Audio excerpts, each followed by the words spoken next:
ஓம் சாந்தி 12/12/2025 சாக்கார முரளி.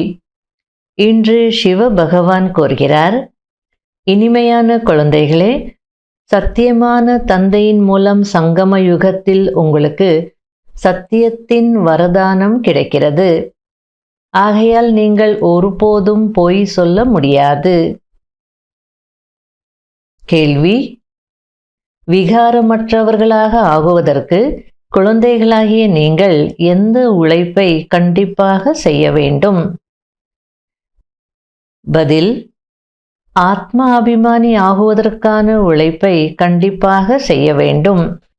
புருவ மத்தியில் ஆத்மாவை மட்டுமே பார்க்கக்கூடிய பயிற்சி செய்யுங்கள். ஆத்மாவாகி ஆத்மாவிடம் பேசுங்கள், ஆத்மாவாகி கேளுங்கள். தேகத்தின் மீது பார்வை போகக்கூடாது. இதுதான் முக்கியமான உழைப்பு. இந்த உழைப்பில்தான் தடைகள் ஏற்படுகிறது.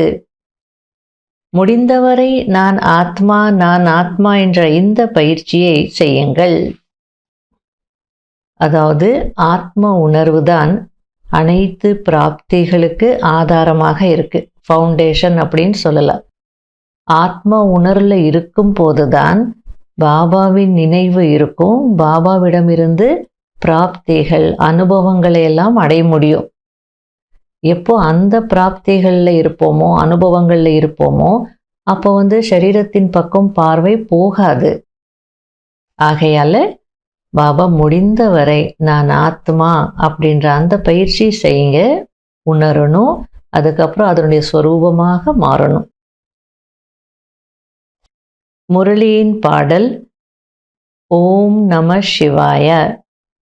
ஓம் சாந்தி. இனிமையான குழந்தைகளுக்கு தந்தை சிருஷ்டி சக்கரம் எப்படி சுற்றுகிறது என்பதை நிரூபித்திருக்கிறார். நாம் தந்தையிடமிருந்து என்ன தெரிந்து கொண்டோமோ, தந்தை என்ன வழி கூறியிருக்கிறாரோ அது உலகத்தில் யாருக்கும் தெரியாது.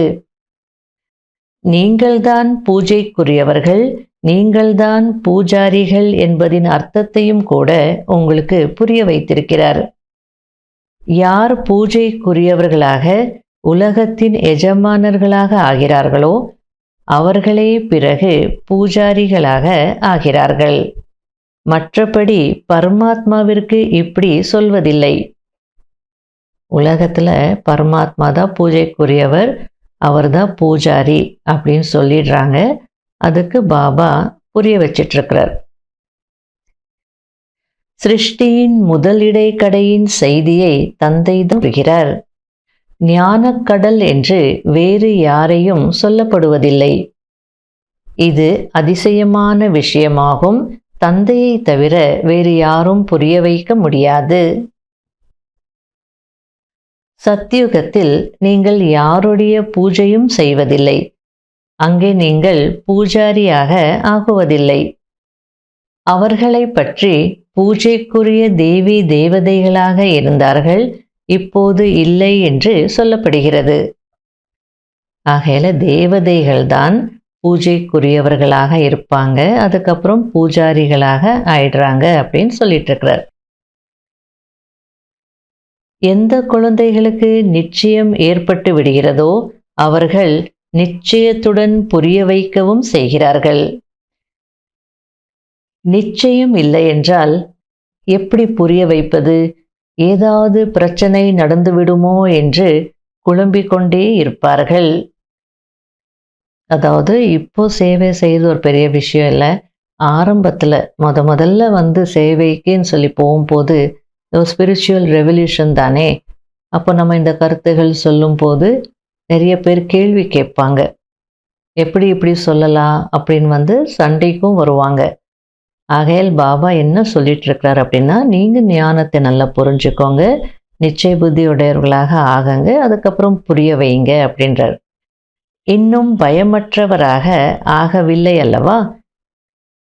முழுமையாக ஆத்ம அபிமானி ஆகிவிடும் போது பயமற்றவர்களாக ஆகுவீர்கள். நீங்கள் அனைவரும் மகா வீரர்கள். மாயையின் மீது எப்படி வெற்றி அடையப்படுகிறது என்பது உலகத்தில் யாருக்கும் தெரியாது. குழந்தைகளாகிய உங்களுக்கு இப்போது நினைவில் வந்திருக்கிறது. இதற்கு முன்பும் கூட தந்தை மன்மனாபவ என்று சொல்லியிருக்கிறார். பதித பாவன தந்தைதான் வந்து இதை புரிய வைக்கிறார். நீங்கள் இப்போது தந்தையிடம் ஆஸ்தி எடுத்துக்கொண்டிருக்கிறீர்கள்.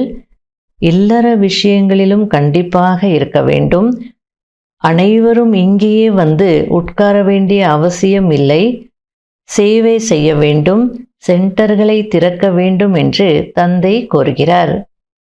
நீங்கள் மீட்பு படையினர் அல்லவா? ஆகையில ஃபீல்டில் இருந்தால் தானே இந்த காரியங்களெல்லாம் செய்ய முடியும், சேவை செய்ய முடியும், சென்டர்ஸ் திறக்க முடியும், எல்லாரையும் மீட்க முடியும். மதுபன்லேயே உட்கார்ந்துட்டு இருந்தா என்ன செய்வீங்க? இந்த ராவண ராஜ்யத்தை பற்றியும் நீங்கள் புரிய வைக்கிறீர்கள். அதாவது இது ராவண ராஜ்யம், இதற்கு தீ பற்றி கொண்டிருக்கிறது. மூங்கில் காட்டிற்கு தீ பிடிக்கப் போகிறது என்பதை புரிய வைக்கிறீர்கள். மூங்கில் காடு என்று உலகத்திற்கு சொல்லப்படுகிறது. அதாவது உலகம் இப்பொழுது ராவண ராஜ்யமாக இருக்கிறது. அதை பாபா ஒரு மூங்கில் காட்டிற்கு ஒப்பிடுறார். அதாவது ஒரு மூங்கில் காடு எரியணும்னு அதுக்கு தீ வைக்க வேண்டிய அவசியமே இருக்காது. காய்ந்து போன அந்த மூங்கில் ஒராஞ்சியே எரிஞ்சிடும். அதுபோல் இங்கே மோதிக்கிட்டே இருக்காங்க மனிதர்கள், சண்டை போட்டுக்கிட்டே இருக்காங்க. யாரும் வந்து நெருப்பு வைக்க வேண்டிய அவசியம் இல்லை, தானாகவே உலகம் வந்து பற்றி எரியும் அப்படின்றார். அடுத்தது பாபா மகாரதிகளையும் சில சமயம் மாயை என்ற முதலை பிடித்து விடுகிறது. யானையையும் முதலை எப்படி பிடித்து கொண்டு விட்டது என்பதையும் தந்தை புரிய வைத்திருக்கிறார். உங்களுக்கு இப்போது ஞானத்தின் விழிப்புணர்வு வந்திருக்கிறது. விகாரமற்றவர்களாக ஆக வேண்டும், தெய்வீக குணங்களை தாரணை செய்ய வேண்டும் என்று தந்தை கூறுகிறார். காமம் மிக பெரிய எதிரி என்று ஒவ்வொரு கல்பமும் தந்தை கூறுகிறார். இதில்தான் உழைப்பு இருக்கிறது. இதன் மீது நீங்கள் வெற்றி அடைகிறீர்கள். உண்மையில் நீங்கள் ஆத்மாக்கள். ஆத்மா ஆத்மாவிடம் பேசுகிறது. ஆத்மாதான் இந்த காதுகளின் மூலம் கேட்கிறது. நான் ஆத்மாவுக்கு சொல்லிக் கொண்டிருக்கிறேன், தேகத்திற்கு அல்ல என்பதை நினைவில் கொள்ள வேண்டும். திருஷ்டி ஆத்மாவின் பக்கம் செல்ல வேண்டும். ஆத்மா பூர்வ மத்தியில் இருக்கிறது. ஷரீரத்தின் மீது பார்வை விழும்போது தடைகள் வரும். ஆகையால் ஆத்மாவிடம் பேச வேண்டும், ஆத்மாவை தான் பார்க்க வேண்டும். தேக அபிமானத்தை விட்டு விடுங்கள் என்று தந்தை கோருகிறார். இந்த தேகம் நடிப்பை நடிப்பதற்காக கிடைத்திருக்கிறது. எனவே தேகத்திற்கு தான் பெயர் வைக்கப்படுகிறது. இந்த சமயத்தில் நீங்கள் ஆத்மா அபிமானியாகி திரும்பி செல்ல வேண்டும். இந்த பெயர் நடிப்பை நடிப்பதற்காக வைக்கப்பட்டிருக்கிறது. பெயர் இல்லாமல் வேலை காரியங்கள் நடக்காது. அங்கும் கூட வேலை காரியங்கள் நடக்கும் அல்லவா? ஆனால் நீங்கள் சத்தோ பிரதானமாக ஆகிவிடுகிறீர்கள். ஆகையால் எந்த பாவ கர்மங்களும் நடக்காது. பாவ கர்மங்களாக ஆகும்படியான அப்படிப்பட்ட எந்த கர்மங்களும் நீங்கள் செய்யவே மாட்டீர்கள். மாயையின் ராஜ்யமே இருக்காது. எதிர்காலத்துல சத்தியுகத்துல நீங்க எப்படியெல்லாம் இருப்பீங்கன்னு சொல்லிட்டு இப்போ என்ன செய்யணுன்றது சொல்றார். ஆத்மாக்களாகிய நீங்கள் திரும்பி செல்ல வேண்டும் என்று இப்போது தந்தை கோருகிறார். யோக பலத்தின் மூலம் நீங்கள் உலகத்தின் எஜமானர்களாக ஆகிறீர்கள். யோக பலம் முக்கியமானது. நிச்சய புத்தி விஜயந்தி என்று தந்தை கூறுகிறார். அதாவது நிச்சய புத்தி உடையவர் வெற்றி அடைவார். தந்தையின் நினைவின் மூலம் பாவ கர்மங்கள் அழிந்து போகிறது. பிறகு மற்ற விஷயங்களில் ஏன் செல்கிறீர்கள்? யாராவது ஏதாவது கேள்வி மற்றும் பதில்களில் குழப்பம் அடைவதை பார்த்தீர்கள் என்றால் அவர்களுக்கு நீங்கள் இந்த விஷயங்களை விட்டுவிட்டு ஒரு தந்தையின் நினைவில் இருக்கக்கூடிய பயிற்சி செய்யுங்கள் என்று சொல்லுங்கள். சந்தேகத்தில் வந்தால் படிப்பையே விட்டு விடுவார்கள். பிறகு நன்மையே ஏற்படாது. நாடியை பார்த்து புரிய வைக்க வேண்டும். அதாவது சில நேரங்கள்ல புது ஆத்மாக்களுக்கு ஞானம் புரிய வைக்கும் போது சந்தேகங்கள் வரும். அவங்க குழப்பம் அடைவாங்க. எப்படின்னு கேள்வி கேட்பாங்க. உதாரணத்திற்கு ட்ராமா ரிப்பீட் ஆகுது அப்படின்னா அவங்களால அவ்வளோ ஈஸியாக டைஜஸ்ட் பண்ண முடியாது. ஏன்னா அவங்க வாழ்க்கையில் அப்படி என்னென்னவோ நடந்திருக்கும். இதெல்லாம் மீண்டும் நடக்குமான்னு யோசிப்பாங்க. 84 பிறவிகள் எடுத்து பூஜைக்குரியவர்கள் பூஜாரிகளாக ஆகிறாங்கன்னு சொன்னால் அதையும் அவங்களால ஏற்றுக்கொள்ள முடியாது. அவ்வளோ முயற்சி பண்ணி மேலே போகிறோன்னா முக்தியிலே இருக்க வேண்டியது தானே, மறுபடியும் ஏன் இறங்கி வரணும் அப்படி நான் சில நேரத்தில் குழப்பம் வரும். மனித ஆத்மா மீண்டும் மிருகமாக போகாது. அப்போ இந்த கேள்விகள் கேட்பாங்க. எல்லாருக்குமே அந்த டவுட் இருக்காது. ஒரு சிலர் அப்படி கேட்கும்போது மற்றவங்களுக்கும் டவுட் வரலாம். ஆகையால பாபா என்ன சொல்றார் அப்படின்னா, இப்போ முக்கியமானது வீட்டுக்கு திரும்பி போகணும். தந்தையை நினைவு செய்யுங்க. அப்போ பாவ கர்மங்கள் அழியும்.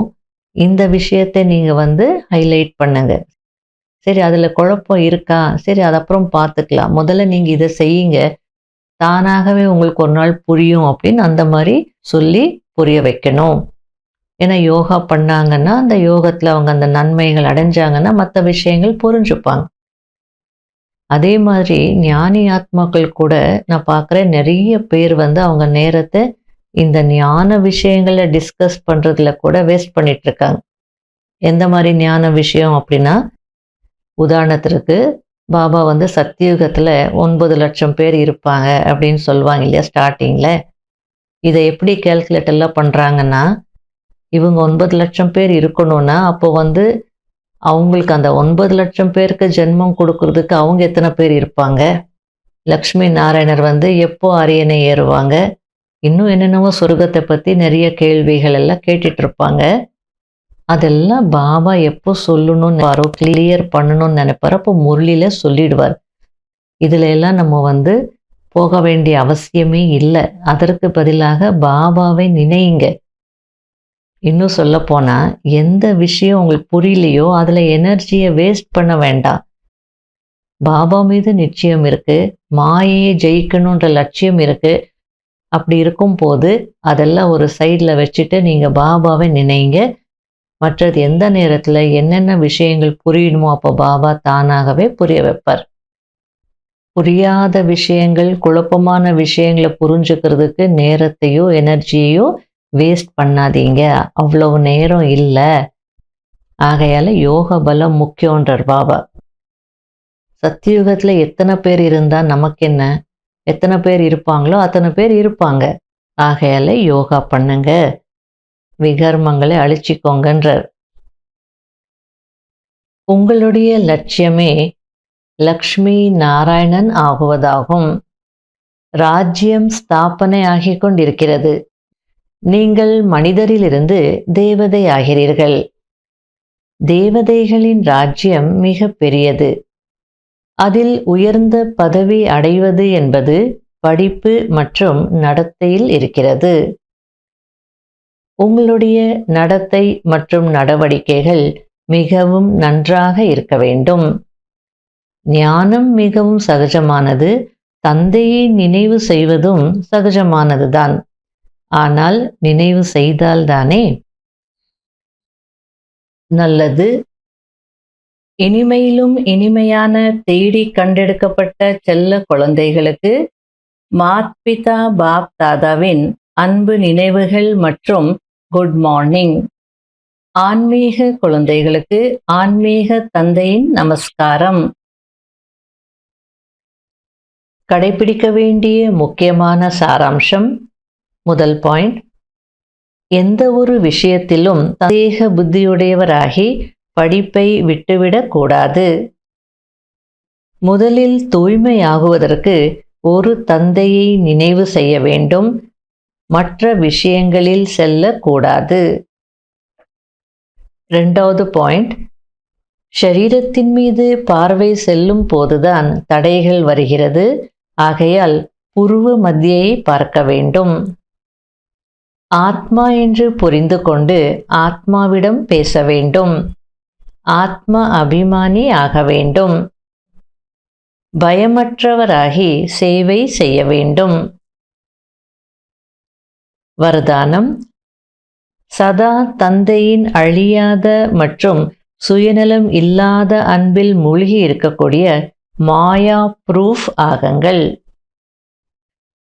எந்த குழந்தைகள் சதா தந்தையின் அன்பில் மூழ்கி இருக்கிறார்களோ அவர்களை மாயா கவர்ந்தெழுக்க முடியாது. எப்படி வாட்டர் ப்ரூஃப் ஆடையில் ஒரு துளி நீர் கூட நிற்காது. தண்ணீர் புகாத ஆடை அப்படின்னு இருக்கும் இல்லையா, அது மேலே தண்ணீர் ஊற்றினாலும் நிற்காது, தண்ணீர் சருன்னு போயிட்டே இருக்கும். அதுபோல் யார் ஈடுபாட்டில் மூழ்கி இருக்கிறார்களோ அவர்கள் மாயா ப்ரூஃப் ஆகி விடுகிறார்கள். மாயாவின் எந்த ஒரு யுத்தமும் யுத்தம் செய்ய முடியாது. ஏனென்றால் தந்தையின் அன்பு அழியாதது மற்றும் சுயநலமற்றது. இதில் யார் அனுபவியாக ஆகிவிடுகிறார்களோ அவர்கள் அல்பகால அன்பில் மாட்டிக்கொள்ள முடியாது. ஒன்று தந்தை, இன்னொன்று நான். நடுவில் மூன்றாவதாக யாரும் வரவே முடியாது. ஸ்லோகன்: விடுபட்டு அன்பானவராகி கர்மம் செய்பவர்கள்தான் வினாடியில் முற்றுப்புள்ளி வைக்க முடியும். அவ்யக்த சமிகை: கர்மாதீதர் என்றால் கர்மங்களுக்கு வசமாகக்கூடியவர்கள் அல்ல, ஆனால் எஜமானர்களாகி அதிகாரமுடையவர்களாகி கர்மேந்திரியங்களின் சம்பந்தத்தில் வந்து அழியக்கூடிய ஆசைகளிலிருந்து விடுபட்டு கர்மேந்திரியங்களின் மூலம் காரியங்கள் செய்விப்பவர்கள். ஆத்மா என்ற எஜமானரை கர்மங்கள் தன்னுடைய அடிமையாக ஆக்கிவிடக்கூடாது. ஆனால் அதிகாரியாகி கர்மம் செய்வித்து கொண்டே இருக்க வேண்டும். செய்விப்பவராகி கர்மம் செய்விப்பது இதற்குதான் கர்ம சம்பந்தத்தில் வருவது என்று சொல்லப்படுகிறது. கர்மாதீத ஆத்மா சம்பந்தத்தில் வரும், பந்தனத்தில் அல்ல. பந்தனத்திலிருந்து விடுபடுவதற்கு பாபா எவ்வளோ அழகா புரிய வச்சிட்டு இருக்கிறார். ஒவ்வொரு காரியத்தையும் செய்யும் போது நான் ஆத்மா, எஜமானன், செய்விப்பவன், அந்த நிலையில இருந்து செய்விக்கும் போது சம்பந்தத்தில் வருவோம், எல்லாத்தையும் செய்வோம். ஆனால் அது பந்தனம் ஆகாது, பந்தனத்தில் மாட்டிக்கொள்ள மாட்டோம். ஆகையால இன்றைக்கு நாள் முழுவதும் இந்த பயிற்சியை அவசியம் செய்யணும். ஓம் சாந்தி.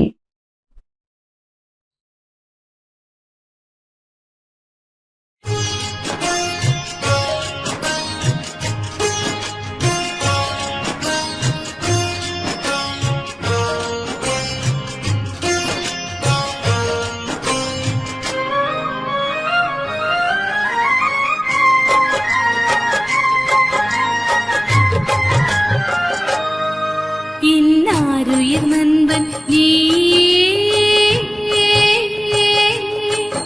என் ஆசை நாயகன் நீயே, என் உயிர் பாபா உன் மனதில் பலியாகிறே, என் உயிர் பாபா உன் அன்பில் பலியாகிறே, என்னாருயிர் நண்பன் நீயே.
பலியாகட்டுமே.